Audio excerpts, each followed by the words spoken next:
감사합니다. 우리 아동부들은 이제 예배 자리로 가시고 저희는 함께 사도행전 13장 13절부터 오늘 본문 말씀은 41절까지인데요. 오늘 특별히 13장 13절부터 23절까지만 우리가 함께 저와 여러분이 교독으로 함께 말씀을 읽도록 하겠습니다. 13장 사도행전 13장 13절부터 23절까지입니다. 제가 먼저 읽도록 하겠습니다. 13절입니다. 바울과 및 동행하는 사람들이 바보에서 배 타고 밤빌리아에 있는 버가에 이르니 요한은 그들에게서 떠나 예루살렘으로 돌아가고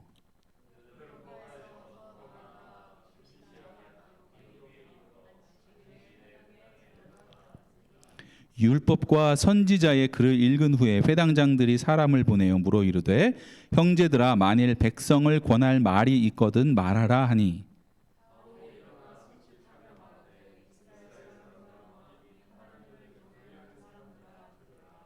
이 이스라엘 백성의 하나님이 우리 조상들을 택하시고 애굽 땅에서 나그네 된 그 백성을 높여 큰 권능으로 인도하여 내사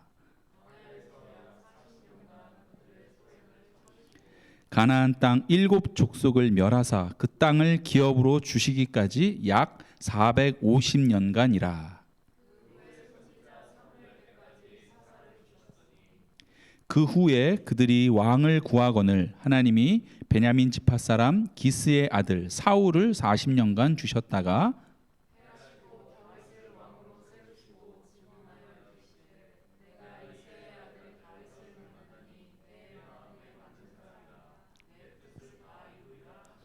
함께 읽겠습니다. 하나님이 약속하신 대로 이 사람의 후손에서 이스라엘을 위하여 구주를 세우셨으니 곧 예수라. 할렐루야. 아멘. 오늘은 13장 전체를 보겠지만 특별히 23절까지만 읽었습니다. 오늘 말씀의 제목은 복음의 은혜가 있는가, 복음의 은혜를 우리가 가지고 있는가라는 말씀의 제목으로 함께 여러분들 충만한 은혜가 있기를 소망합니다. 한 교회 연구소에서 설문조사를 했습니다. 서울에서 좀 규모가 큰 소문난 한 교회의 교인들을 대상으로 설문조사를 했는데 그 결과가 참 흥미롭습니다. 전체 교인의 25%가 매 주일마다 주일 예배를 참석하지는 않는다. 가끔 어쩌다가 매주일은 참석 못한다라는 거예요. 그리고 교인들의 30%가 주중에 기도 생활을 하지 않는다라고 말을 했습니다. 그 중에 또 40%는 평소에도 전혀 하지 않는다. 오랜 기간 기도 생활을 하지 않았던 거예요. 40%가. 또 교인 중에 50%는 성경을 거의 읽지 않는다라고 대답을 했고 또 교인들의 55%가 헌금하는 것을 굉장히 부담스럽게 생각한다. 라고 얘기를 했으며 또 70%는 주일 학교나 뭐 성가대나 어떤 구역 모임이나 이런 활동을 하는 데 있어서 사명감, 그러니까 하고 싶은 마음이 별로 없는 거예요. 그런 마음이 없다. 그리고 더군다나 교인들 가운데 85%는 한 번도 전도를 해본 기억이 없다. 다른 사람에게 복음을 증거해 본 적이 없다. 라는 수치를 내놨습니다. 그런데 재밌는 것은 조사한 모든 교인 100%가 다 천국은 가고 싶다 이렇게 대답을 했다고 합니다. 재미있는 수치인 것 같아요. 기억에 남는 건 이 85%나 되는 분들이 전도를 한 번도 해본 적이 없다는 거예요. 85%. 여러분들은 어떠십니까? 여러분들은 전도를 해보신 적이 있으십니까? 발음이 안 좋지만 Have you ever tried evangelism? 한 분을 위해서 영어를 한번 썼습니다. 여러분 내가 들은 복음 또 듣고 믿게 된 그 복음을 다른 사람들에게 전하는 것이 전도인데 여러분들 해본 적이 있으십니까? 오늘 성경에 나오는 사울과 바나바가 여러 군데에 선교 여행을 합니다. 이게 전도, 선교잖아요. 그들은 국경을 넘어서 여러 이방인들을 찾아다니면서 전도를 했습니다. 여행 경비가 따로 있었던 것도 아니고 누군가가 여행 스케줄을 짜준 것도 아니고 가이드가 각 나라들마다 이런 곳을 가야 합니다라면서 가이딩 해준 것도 아니고 그렇죠? 전혀 아무것도 모르는 상태에서 다른 나라를 가서 전도를 했습니다. 하나님의 적극적인 인도하심과 공급만을 기대하며 하나님께만 의지하며 다녔던 것이죠. 그런데 심지어는 나라들마다 찾아다닐 때마다 이 전도자들을 죽이려고 했던 사람들도 있었고 붙잡아다가 감옥에 넣으려고 했던 사람들도 있었습니다. 이런 위험을 감수하면서까지 전도를 했습니다. 얼마나 어렵고 힘들었을까. 그래서 오늘 13절에 보면 중간에 탈락자가 한 명이 나와요. 바울과 동행하는 사람들이 밤빌리아 지역에 있는 버가로 갈 때에 요한이라는 사람이 무리에서 떠나 예루살렘으로 돌아갔다라고 성경은 얘기하고 있습니다. 요한은 왜 중간에 예루살렘으로 돌아갔을까요? 성경학자들은 중간에 포기한 것이 아닐까, 포기한 것이다라고 해석을 합니다. 그러나 우리는 이것을 충분히 이해할 수 있어요. 너무 두렵고 대책도 없고 계획도 없고 걱정스럽죠. 이 버가라는 동네에 오기 전에 구브로라는 동네에서 전도를 했는데 이 바울이 그 동네에서 좀 힘이 센 영향력이 있는 마술사 엘루마라는 사람과 영적 전쟁을 벌였습니다. 참으로 위험했었어요. 지켜보던 요한이 아마 좀 많이 두려웠던 것 같아요. 왜냐하면 이 엘루마라는 마술사는 구브로라는 섬에서 굉장히 실력자라는 거예요. 영적인 권세를 가지고 있었습니다. 그와 싸우는 거예요. 잘못하면 죽을 수도 있는 일이었죠. 그러나 다행히 사도 바울은 이겼습니다마는 여전히 걱정스럽죠. 구브로 섬 그 다음에는 밤빌리아 지역의 버가라는 곳으로 가는데 그 지역은 해적들이 있어요. 잔인한 해적들이 많기로 소문난 지역입니다. 도무지 갈 자신이 없었던 모양이에요. 그래서 바울과 바나바는 보냈지만 요한은 중간에 탈락하고 예루살렘으로 돌아갑니다. 여러분, 우리 모두가 요한을 비난할 사람이 없어요. 여기 있는 분들 중에 요한을 비난할 사람이 없을 것 같아요. 우리는 정서적으로 요한과 비슷하잖아요. 아마 전도 여행을 하겠다고 떠나는 것 자체가 칭찬받아 마땅할 일일 거예요. 당시 상황에서 보면 이 다른 나라로 전도 여행 떠난다는 것 자체가 대단한 일인 것이죠. 중간에 돌아오는 것 충분히 그럴 수 있어요. 오히려 우리가 이해가 안 되는 것은 사도 바울과 바나바지, 그렇지 않겠습니까? 우리가 지금도 위험한 지역에 가서 선교를 하시는 분들을 바라보면서 몇몇 크리스찬들은 좋게 생각하지 않습니다. 안전한 곳, 국가가 허락한 곳에로만 가서 선교를 해야지 왜 굳이 위험한 곳에 가서 선교를 해? 라고 믿는 크리스찬들도 그렇게 비난하는 경우가 있다 그 말이죠. 그렇다면 사울과 바나바는 어떻게 그 해적들이 많은 그 버가와 더 나아가서는 비시디아 안디옥까지 그들의 전도 여행을 계속할 수 있었을까? 오늘 우리가 주목해야 할 그런 부분입니다. 사울은 도대체 어떻게 그렇게 할 수 있었을까? 사울에게는 두려움이 없었을까? 사울은 고생스럽지 않았을까? 성경을 읽어보면 사울도 두렵고 고통스러워했다라고 성경에 얘기하고 있습니다. 전도 여행에 대한 두려움을 성경에는 고백하고 있어요. 사울도 힘들었어요. 두려운 순간도 참 많았어요. 그럼에도 불구하고 사울은 중단할 수가 없었습니다. 그 전도 여행을 중단하고 돌아갈 수 없었어요. 왜 그랬을까요? 그것은 사울과 바나바 안에 복음의 은혜가 가득했기 때문입니다. 복음의 감격을 가지고 있었어요. 본인이 들은 그 복음이 너무 감동스러웠던 거예요. 로마서 1장 16절 한번 같이 읽어볼까요? 유명한 고백인데요. 우리 화면을 보시고 영어로 혹은 한글로 함께 읽어보겠습니다. 우리 노란색 돼 있는 부분만 시작.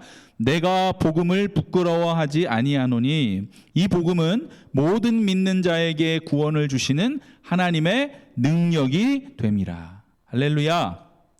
사도 바울은 그 마음의 중심에 복음이 있었다라는 거예요. 여러분 이 복음은 무엇이죠? 여러분들이 익히 잘 알고 계시죠? 듣고 믿기만 하는 사람은 누구든지 지옥 갈 자가 천국 갈 자로, 마귀의 종로로 타던 자가 하나님의 자녀로 구원받는다라는 놀라운 능력, 이것이 복음이잖아요. 누구든지 이 복음 듣기만 하면 인생이 바뀌고 가정과 가문과 나라와 민족이 바뀌는 하나님의 놀라운 축복, 이것이 복음이다. 성경은 얘기하고 있습니다.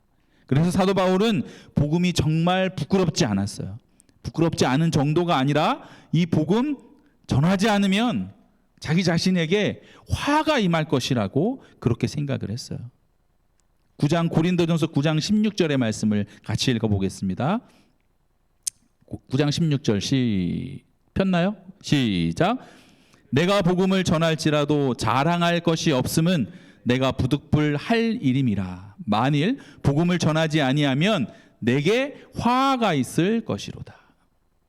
이해되십니까? 사도 바울은 내가 알고 있는 이 복음 전하지 않으면 나에게 화가 임할 거야 라는 생각이 있었다라는 거예요. 여러분 우리가 왜 전도를 안 하느냐 하면, 전도하면 힘들고 전도 안 하면 편하니까, 이런 생각이 드니까 전도를 안 하는 것이죠. 내가 전도 안 하면 사람들에게 말 들을 일이 없어요. 그러나 내가 전도하면 부끄러운 일이 참 많다는 거예요. 얼굴 팔린다 그러죠. 네, 그럴 가능성이 높아요. 내가 전도 안 하면 사람들이 나를 싫어할 일도 없고 나에게 돌 던질 일도 없고, 내가 전도 안 하면 귀찮을 일도 없고, 내가 전도 안 하면 그렇다라는 거예요. 그런데 사도 바울은 달랐어요. 자기가 전도하지 않으면 어떻게 해요? 자기에게 화가 임할 거라고 생각을 했다라는 거예요. 그러므로 나는 반드시 전도해야 한다라고 고백을 합니다. 여러분 코비드-19 확산되었을 때에 제약회사들이 다들 예방약 혹은 치료약들을 개발하려고 많은 노력을 했습니다. 그런데 만약 누군가가 그 치료약이든 예방약이든 간에 개발하여 가지고 있다고 한번 생각을 해봅시다. 계속해서 코비드-19은 확산되어 가고 많은 사람들이 고통을 받거나 죽어가고 있는데 그 약을 나눠주지 않고 자기 자신만 복용을 하고 혹은 주사를 맞고 깨끗이 씻음받았다고 생각을 해보세요. 주변에는 다 죽어가요. 그 코비드-19 때문에. 그렇다면 그 약을 주지 않았던 그 사람, 나중에 그 사실이 밝혀지고 나면 정말 그 사람에게는 화죠. 그렇죠? 어떻게 자기 자신만 그것을 가지고 누릴 수 있겠습니까? 다 나눠주면 다 사람들이 치료받는데 그 사람은 죄인 거예요. 사도 바울이 꼭 그 심정을 가진 겁니다. 지금 복음을 듣지 못해서 사람들이 구원받지 못하고 영원한 지옥으로 떨어지는 그런 형편에 내가 알고 있는 이 복음 전해주기만 하면 듣는 사람들마다 다 구원받고 하나님의 자녀가 되는데, 내가 만약에 이 복음 전하지 않는다면 고생된다고, 귀찮다고, 어려움이 있다고 내가 이 복음 전하지 않으면 하나님 앞에 나아가서 이 화를 어떻게 감당할 수 있겠는가, 그런 심정이었다라는 거예요. 사도 바울은 이 복음의 가치를 그 정도까지 생각을 한 것입니다. 여러분 우리가 이렇게 같은 공간에서 같은 시간에 예배를 드리고 있지만 복음에 대한 다 다른 생각들을 가지고 있어요. 다 다른 위치에 처해 있어요. 어떤 분이 이렇게 분류를 합니다. 교인들이 세 가지로 분류가 된다고 합니다. 첫 번째는 복음을 들어도 깨닫지 못하시는 분들이 있다라는 거예요. 교회는 나왔지만 복음을 들어도 깨닫지 알 수가 없어요. 첫 번째 분류. 두 번째는 복음은 깨달았어요. 이해했어요. 아, 목사님께서 지금 복음에 대해서 얘기하고 계시는구나. 그런데 안타깝게도 복음을 다른 사람들에게 한번 말해보세요 라고 했을 때 말을 못하는 거예요. 복음을 전할 수가 없는 거예요. 내 안에 복음이 정리되지 않은 것이죠. 복음을 말할 만큼 그 복음이 나에게 충격이고 감동이지 않은 거예요. 혹은 훈련받지 않았을 수도 있겠습니다. 세 번째는 복음을 말하는 분이 계세요. 복음에 대한 훈련도 받았고 복음을 증거할 수 있는 사람인 것이죠. 여러분들은 어떠십니까? 여러분들은 복음을 깨달으셨습니까? 이 세 분류 중에 어디에 속한다고 생각하십니까? 혹시 여러분 중에 목사님, 아직도 나는 목사님이 말씀하시는 복음이 뭔지 잘 모르겠어요. 좀 애매해요. 이렇게 스스로를 판단하시는 분이 계신다 하더라도 여러분 좀 부끄러워하지 않아도 괜찮습니다. 한 분이 계시는데, 제가 감리교회에서 처음 교회 생활을 시작을 하고 청년 때까지 감리교회를 다녔어요. 이 감리교회 이야기를 왜 하냐면, 감리교를 창설하신 분이 계세요. 사진에 보면 요한 웨슬레 목사님이신데, 이분이에요. 요한 웨슬레 목사님이신데, 페이지가 몇 번이라고 나오나요? 우리 앙투안 형제님은 그 페이지 쫓아가시면 됩니다. 이 웨슬레 목사님도 목사님의 아들, 아빠가 목사님이시고 본인도 목사가 되셨어요. 옥스포드 대학이라는 곳에 홀리 클럽을 만드셔서 사람들을 리더로서 이끄셨어요. 미국 선교사도 갔다 온 분이에요. 그런데 그는 복음을 모르고 있었어요. 교회 안에서 열심히 교회 생활하시는 분들 중에 여전히 복음에 대해서 분명치 않은 분들이 우리 가운데 있습니다. 웨슬레 목사님이 그가 복음이 분명치 않다는 것을 언제 깨달았느냐? 미국의 선교사로 건너갈 때 배를 타고 갔는데 그 배가 풍랑을 만났어요. 그때 웨슬레 목사님이 죽음의 두려움에 사로잡혔습니다. 내가 지금 여기서 죽으면 어떻게 하나? 배 안에서 배가 위태해지니까 내가 이번에 죽는 것은 아닌가? 죽음을 극복하는 천국 소망이 웨슬레 목사님에게 없었던 거예요. 죽음도 두렵지 않은 구원의 확신이 웨슬레 목사님에겐 없었다라는 거예요. 복음이 분명치 않았던 거죠. 독일 선교사님인 델러라는 목사님이 웨슬레 목사님에게 그런 질문을 했습니다. 웨슬레 목사님, 당신은 구원받았음을 믿습니까? 지금 목사님이 목사님에게 묻는 거예요. 그랬더니 웨슬레 목사님이 대답을 어떻게 했느냐? 내가 구원받았다는 것을 믿는다라고 말할 수 있었으면 참 좋겠습니다. 이렇게 대답을 했다는. 우리는 어떻게 대답해야 되나요, 보통? 저는 구원받았습니다. 이렇게 대답하는 게 일반적이잖아요. 그러나 내가 구원받았음을 믿는다고 그렇게 좀 얘기했으면 좋겠습니다. 이렇게 목사님이 대답했다라는 거예요. 난 구원받았습니다라는 대답이 안 나온다라는 거예요. 어떤 목사님이? 웨슬레 목사님이 미국 선교사까지 갔다 왔는데, 인디언들에게 복음을 전하러 갔는데 정작 자기 자신은 복음이 분명치 않았던 거예요. 그때서야 깨달은 거죠. 이렇게 미국 선교사 생활에 실패하고 돌아와서는 목사님이 나는 믿음이 없구나, 내가 설교를 할 자신이 없구나 그랬다라는 거예요. 그리고 어느 날 저녁에 어느 한 거리에 기도 모임에 참석을 했다가 거기서 비로소 웨슬리 목사님의 마음에 예수님을 믿기만 하면 모든 죄가 사함받고 하나님 앞에서 의롭다함을 인정받는구나, 그런 확신이 확 들었다라는 거예요. 밀려왔다라는 거예요. 여러분, 이 말씀을 목사님인데 안 들어봤겠습니까? 수도 없이 들었죠. 수도 없이. 처음 들은 게 아니에요. 그런데 그날은 이상하게도 가슴에 이 말씀이 확 와서 박히는 거예요. 맞아, 분명히 말씀하셨지, 의롭게 바르게 살아보려고 해서 구원받는 것이 아니구나. 예수님, 오직 예수님을 믿어야, 예수님을 믿기만 하면 예수님이 십자가에서 나의 죄를 지시고 죽으셨고 다시 부활하셨다는 사실을 믿기만 하면 내 모든 죄가 사함받고 하나님 앞에서 의로움을 인정받는 거구나. 그 믿음이 마음에 밀려오는데 견딜 수가 없었다라는 거예요. 그날이 웨슬레 목사님이 회심했던 날로 일기에 기록해 놓고 있습니다. 그리고 기도 모임이 끝나고 동생 찰스 웨슬레에게 달려갔습니다. 이제 자기 마음에 일어나는 그 놀라운 확신을 말해주고 싶었던 거예요. 문을 확 열고 찰스 웨슬레 동생을 막 부르면서 그가 크게 외쳤어요. 나 이제 믿는다. 오직 예수 그리스도를 믿음으로 의롭게 된다는 사실을 내가 이제 믿어. 내가 이제 믿어. 목사님이 이제서야 선교사도 갔다 왔는데. 이럴 수 있다는 거예요, 여러분. 이럴 수 있다는 거예요. 자, 여러분들에게는 그렇게 외쳐보신 적이 혹시 있으신가요? 나 믿어. 예수님 믿기만 하면 구원받는다라는 거, 나 이제 하나님의 자녀라는 걸 나 이제 믿어. 그게 너무 기뻐서 외쳐보신 적이 있으신가요? 아마 여러분, 우리가 로또리에 1등 당첨되면 외치지 말라고 입을 틀어막아도 한번 외치지 않을까 싶어요. 그렇죠?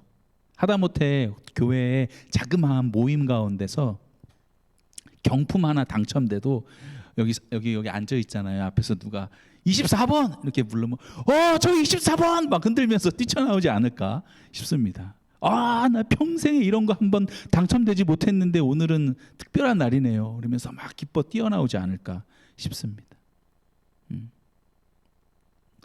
그런데 그것과는 비교가 안 되는 것이 바로 구원의 복음이고 속죄의 복음이잖아요. 그런데 웨슬레 목사님처럼 여러분의 사랑하는 가족들을 붙잡고 친구들을 붙잡고 이웃을 붙잡고 나는 이제 믿습니다. 나 죄 사함 받았습니다. 나 죄 사함 받았습니다. 예수님 때문에 그렇게 외쳐 보셨습니까? 저는 한 번 외쳐봤어요. 한 번. 저 혼자 외치진 않았고 교회 후배가 형 우리 한번 외쳐봐요. 그래가지고 높은 곳에 올라가서 같이 외쳐본 적이 있습니다. 웨슬레 목사님은 견딜 수가 없었다라는 거예요. 그 이후 웨슬레 목사님의 생애는 전도자의 생애가 됩니다. 그는 그 복음의 감격을 전하지 않을 수가 없었어요. 오늘 이 본문에서 사도 바울은 도대체 무슨 말씀을 전했는가? 비시디아 안디옥에 있는 유대인 회당에서 복음을 전했죠. 그 복음의 핵심은 여러분도 다 잘 알고 있어요. 예수님이 하나님의 약속대로 우리의 구주로 이 땅 가운데 오셨어요. 십자가를 지시고 우리를 대신하여 죽으셨습니다.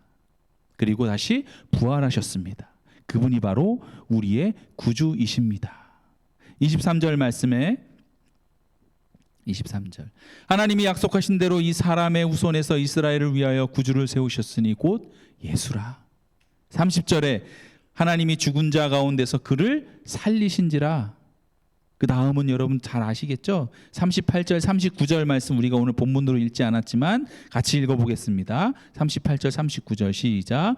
그러므로 형제들아 너희가 알 것은 이 사람을 힘입어 죄사함을 너희에게 전하는 이것이며 또 모세의 율법으로 너희가 의롭다 하심을 얻지 못하던 모든 일에도 이 사람을 힘입어 믿는 자마다 의롭다 하심을 얻는 이것이라. 율법을 아무리 잘 지켜도 의롭다 함을 받지 못했는데 예수 믿으면 그 즉시 의롭다 함을 받습니다. 이거예요. 사도 바울은 이 말씀에 견딜 수가 없었습니다. 그래서 사도 바울은 이 복음 전하는 일에 대해서 견딜 수가 없었어요. 전해주고 싶어서 여기에서 전하고 나면 다 끝나면 또 저기로 가서 전하고 저기에서 복음 전하는 일이 끝나면 또 다른 곳에 가서 또 전하고 정말 땅끝까지 가서 이 복음을 전해야 되겠다 이런 마음이 간절했다라는 거예요.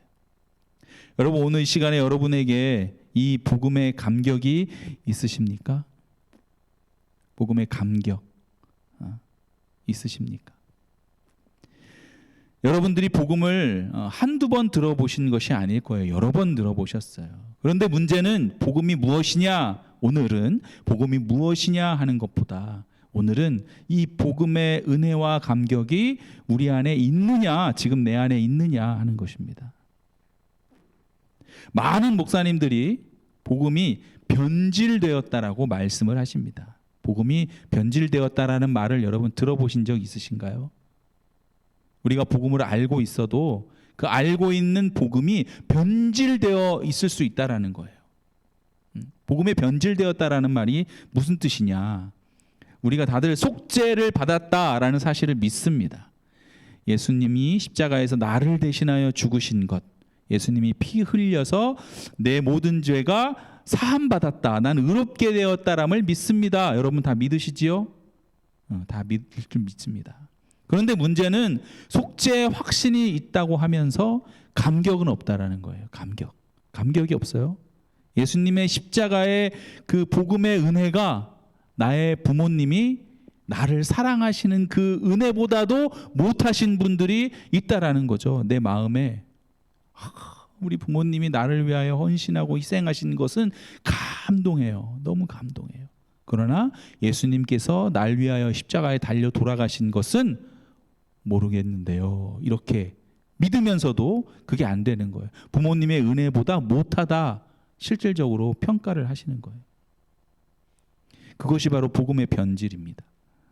구원의 복음 기쁜 소식이라고 우리가 말을 합니다. 그렇지만 예수님의 십자가의 구원의 기쁜 소식이 기쁘잖아요. 이 기쁜 소식이 어느 한 나라, 우리나라의 어떤 운동선수가 해외에 나가서 1등하고 우승하고 금메달 땄다는 소식보단 기쁘지 않은 것 같아요. 어떤 뉴스에서 손흥민 선수가 골을 3골을 넣었어요. 하루 종일 만나는 사람마다 그 얘기를 하죠. 기쁜 마음으로. 그 뉴스 봤어? 손흥민 선수가 3골이나 해트트릭을 했대. 그러나 복음의 그 감격은 그 손흥민 선수가 3골 넣은 것보다 못한 거예요. 지금 현재는. 속죄의 믿음이 있다고 하면서도 전도가 잘 안 돼요. 힘들어요. 시도조차 부끄러워서 하지 못하는 거예요. 이것이 변질된 복음이라는 겁니다. 내가 속죄의 믿음이 있다고 하면서도 성격이 어떻게 바뀌어요? 성격은 태어나서 끝까지 가는 거예요. 삶은 바꿀 수 없어요. 삶이 어떻게 바뀌어요? 속죄의 믿음이 내 안에 있는데 이것이 변질된 복음인 것입니다. 어떻게 이런 일이 일어날 수 있을까요? 여러분, 이 세상 사람들을 한자리에 다 모아놓고 같은 복음을 들려준다고 한번 생각해 보세요. 이 세상 사람들이 다 모여 있어요. 똑같은 복음을 전해요, 누군가가. 그렇지만 듣는 자마다 반응들이 다 다를 거예요. 다 달라요. 그 중에 사도 바울은 복음의 감격 때문에 죽음의 위협이 있어도 굴하지 않고 끝까지 복음을 전하고 복음을 전했습니다. 본문에 나오는 요한은 처음에는 전도에 같이 따라갔다가 힘들고 어려운 일이 닥치니까 중간에 예루살렘으로 돌아왔어요. 다 다르죠? 다 달라요. 그런데 요한은 따라가기는 했잖아요. 시작은 했잖아요. 전해보기는 했잖아요. 그런데 어떤 분들은 시작도 못해요. 같은 복음을 듣고도. 85%한 교회의 85%가 한 번도 복음을 증거해보지 않았다라는 거예요. 그런데 그래도 괜찮습니다. 그래도 이거보다 더 그 밑에 있는 분들이 있어요. 단계별로 그 밑에 있는 단계에 있는 분들이 있어요. 어떤 분이냐? 복음을 듣고 멸시하는 분도 있다라는 거예요. 복음을 듣고 들어도 또 전하는 사람에게까지 막 핍박하고 멸시하시는 분들이 있어요. 그러니 좀 복음을 전하지 못하더라도 감사한 일인 거죠. 예배에 나와서 예배 같이 참여하는 것도 감사한 일이에요. 우리 사도행전 13장 41절을 보면 이렇게 써 있습니다. 일러스되 보라 멸시하는 사람들아 너희는 놀라고 멸망하라. 내가 너희 때를 당하여 한 일을 행할 것이니 사람이 너희에게 알려줄지라도 도무지 믿지 못할 일이라 하였느니라 하니라. 말씀을 듣고도 복음을 듣고도 전혀 받아들이지 않는 이들도 있더라. 그 말입니다. 이것도 같은 복음을 듣고도 저마다 다 반응이 다르다라는 거예요. 왜요? 왜 다를까요? 복음은 같은 복음인데 도대체 누구는 생명도 아까워하지 않고 그 복음을 증거하는 삶을 살고 어떤 분들은 믿지만 무덤덤하고 어떤 분들은 복음을 배척하고 멸시하는 사람도 있을까요? 제가 인천에 살았는데 그때도 한번 얘기 말씀드린 적이 있는데 동인천역에서 전도를 했단 말이에요. 길거리 전도를 했어요. 예수 믿고 구원 받으세요. 길게 했지만 짧게 얘기하면 어떤 여자분이 참 그때 기억으로는 미인이셨어요. 옷도 깔끔하게 입으시고 단정하시고 예수 믿고 구원 받으셔야 합니다. 뭐라 그랬게요 저에게? 당신이나 믿고 천국 가시오. 나는 지옥 갈 테니까. 그랬다니까요 저한테. 대학교 때 일입니다. 대학교 때. 이런 분들이 있어요. 멸시하는 거죠. 난 지옥 갈 테니까 너나 믿고 천국 가라. 이런 말인 거잖아요.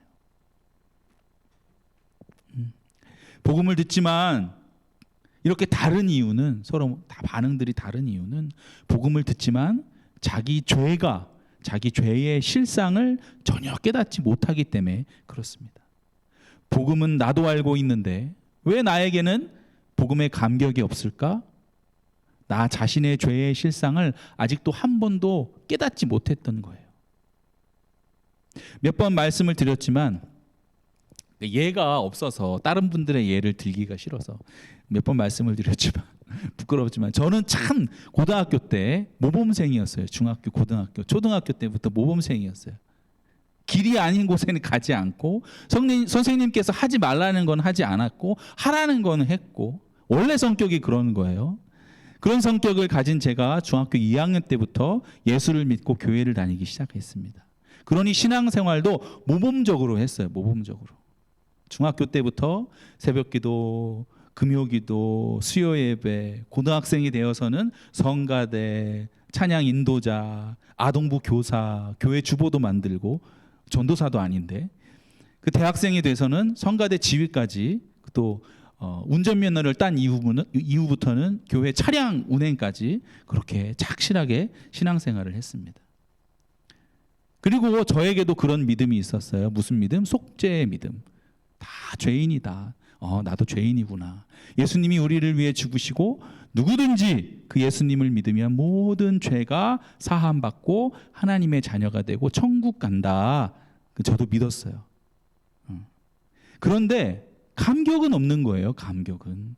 그 십자가의 복음 때문에 감격스러운 경험이 없는 거예요.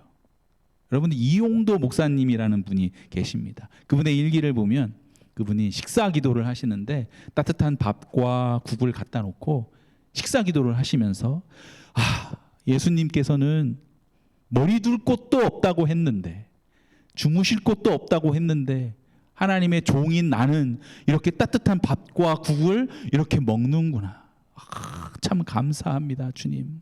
주님 살아생전 따뜻한 밥과 국 제대로 맘 편히 드셔보신 적이 있을까요? 하면서 따뜻한 밥과 국도 제대로 못 드셨다라는 거예요. 그것이 너무 감격스러워서.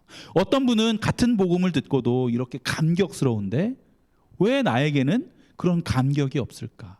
그런 감동이 없을까? 이유는 제가 정말 지옥 갈 수밖에 없는 죄인이다. 나는 지옥 갈 수밖에 없는 죄인이야. 그런 깨달음이 저에게는 없었기 때문에 그렇다라는 거예요. 여러분 우리 가운데 특별히 성격 자체가 모난 부분이 없고 좀 둥글둥글게 성실하고 모범생이었던 분들은 오히려 그 마음 심중에 완악함이 있습니다. 십자가의 복음의 감격을 갖지 못하는 분들이 있어요. 이유는 뭐죠? 내 죄가 그렇게 심각하게 받아들이지 않는 거예요. 그러나 성경에는 뭐라고 하나요? 모든 사람이 다 똑같은 죄인이래요. 근데 죄인 다 죄인이라는 거예요. 똑같이. 여러분들은 인정되어지십니까? 저 사람도 똑같은 죄인이고 살인 강도 하시는 분들도 똑같은 죄인이라는 거예요. 인정되십니까? 악질 중에도 악질이 있죠. 어떻게 똑같을 수 있습니까? 지옥은 반드시 존재해야 합니다. 왜? 저런 악질은 반드시 지옥 가야 하니까. 순하고 착하고 성실하고 존경받을 사람도 있고 악질도 있지요. 그렇게 생각하십니까? 사람들이 어떻게 다 똑같아요? 달라도 너무 다 다르죠. 성경에서 말하듯이 모든 사람이 다 죄인은 아닌 것 같아요. 나는 그래도 저 사람들보단 착하잖아요, 주님. 내가 죽을 수밖에 없는, 정말 죽을 수밖에 없는 그런 죄인은 아닌 것 같아요. 이런 생각이 있는 사람은 십자가의 복음의 감격이 좀 약하다라는 거예요. 지옥에 갈 수밖에 없는 그런 죽을 수밖에 없는 죄인이라고 느껴지지 않는 거예요, 내 마음 안에.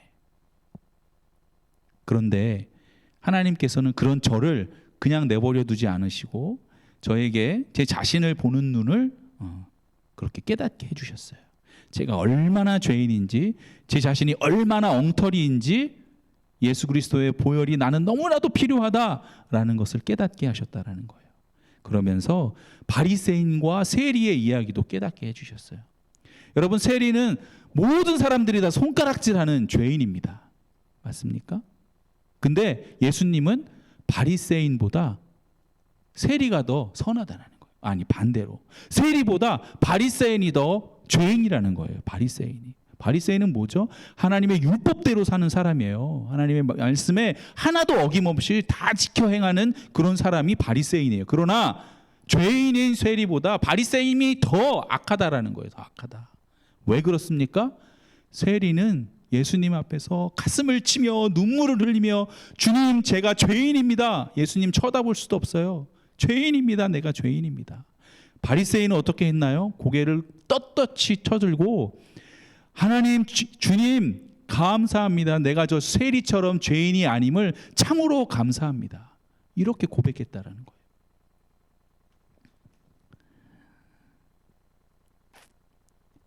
여러분, 이것이, 이 말씀이 여러분들에게도 동일하게 깨달아지기를 소망합니다. 사도 바울이 그렇게 끝까지 전도 여행을 어떻게 갈 수 있었을까? 그것은 그에게 있어서 그 복음의 은혜와 감격이 너무나도 컸던 거예요. 정말 죽을 수밖에 없는 죄인이라는 것을 깨달은 거예요. 그리고 그 복음이 나를 살렸구나. 그 은혜가 감격스러운 거예요. 그 은혜가 감격스러워 세례도 받는 거예요. 감격스럽지 않더라도 주님, 나도 감격스럽고 싶어요. 주님, 나도 그 은혜를 좀 깨닫고 싶어요. 그 의미로 세례 받을 수 있어요. 하나님께서 반드시 역사하십니다. 여러분, 죄사함의 복음이 우리들의 운명을 바꿔놓습니다. 그 복음의 은혜가 지금 우리에게도 똑같이 하나님께서 부어주고 싶어 하세요. 우리의 어려운 상황 속에서도, 혹은 의욕이 없어요, 꿈이 없어요, 비전이 없어요 하는 그런 삶 속에서도 죄사함의 복음, 그 복음의 은혜가 우리를 다시 한번 건져냅니다. 여러분은 복음의 은혜와 감격이 있으십니까? 마지막 질문이에요. Do you have the grace and joy of gospel? 있으십니까? 인생의 어려움과 삶의 의욕이 사라지는 것은 우리가 그런 일들을 겪었기 때문에 그럴 수도 있어요. 하지만 더 중요한 것은 어느 순간에 우리에게 십자가의 복음의 감격과 은혜를 다 잃어버린 거예요. 예수님이 나를 어떻게 구원하셨는지 그 은혜를 다 잃어버린 거예요. 십자가를 어느 순간에 놓친 거예요. 깨닫지 못하게 된 거예요. 주님의 십자가는 우리를 얼마든지 다시 일으켜 세우는 줄 믿습니다. 할렐루야. 하나님께서 오늘 그 은혜를 여러분에게 주시기를 축복합니다. 십자가를 우리가 다시 붙잡으면 돼요. 붙잡고 싶습니다. 기도하면 돼요. 주님의 십자가, 모든 문제가 십자가에서 다 해결되었어요. 십자가에서 해결 안 된 문제가 없습니다. 그 십자가가 저와 여러분을 축복의 길로 인도하고 계심을 믿으시길 바랍니다. 함께 이 시간 기도할게요. 기도하시겠습니다. 오늘 들은 말씀을 다시 한번 생각하시면서 저와 여러분들이 다시 한번 십자가의 그 복음을 붙잡기를 소망합니다. 주님, 다시 십자가를 바라보겠습니다. 나를 어떻게 구원하셨는지, 내가 얼마나 큰 죄인인지를 깨닫게 하여 주시옵소서. 그 복음의 은혜를 다시 감격을 얻게 하여 주시옵소서. 함께 이 시간 기도하도록 하겠습니다.